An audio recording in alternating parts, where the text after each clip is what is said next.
छत्रपती शिवाजी महाराजांचा पुतळा कोसळणं ही दुःखदायक घटना आहे. यावर कोणीही राजकारण करू नये. पुतळा उभारताना राजकोट किल्ल्यावरील वाऱ्यांचं आकलन शिल्पकाराला करता आलं नसावं. आता आम्ही नौदलाच्या मदतीनं त्याच ठिकाणी नवा पुतळा उभारू असा विश्वास देवेंद्र फडणवीस यांनी व्यक्त केला.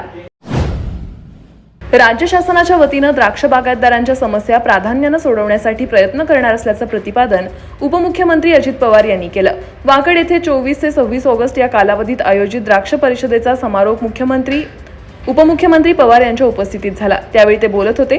संघाचे अध्यक्ष शिवाजी पवार, उपाध्यक्ष कैलास भोसले, खजिनदार सुनील पवार, माजी अध्यक्ष सुभाष आर्वे यावेळी उपस्थित होते.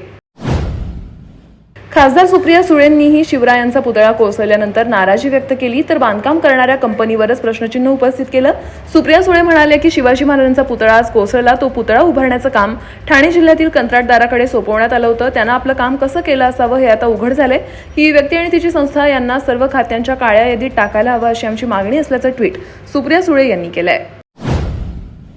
महाराष्ट्र नवनिर्माण सेनेचे अध्यक्ष राज ठाकरे यांनी मालवण समुद्र किनाऱ्यावरील छत्रपती शिवाजी महाराजांच्या पूर्णाकृती पुतळा कोसळल्याच्या घटनेवर तीव्र संताप व्यक्त केलाय. मालवण येथील राजकोट किल्ल्यावरचा छत्रपती शिवाजी महाराजांचा पूर्णाकृती पुतळा कोसळल्याची बातमी मनाला वेदना देणारी आहे. महाराष्ट्राचा आराध्य दैवताचा पुतळा, तो देखील अवघ्या 8 महिन्यांपूर्वी उभारला गेलेला, असा कोसळतोच कसा असा संतप्त सवाल त्यांनी या प्रकरणी उपस्थित केलाय. हात लावेल तिथे सोने होते अशी मराठीमध्ये एक म्हण आहे. मात्र पंतप्रधान नरेंद्र मोदी ज्या ज्या ठिकाणी हात लावतात त्याची माती होते, अशा शब्दात उद्धव ठाकरे गटाचे खासदार संजय राऊत यांनी पंतप्रधान नरेंद्र मोदी यांच्यावर टीका केली आहे.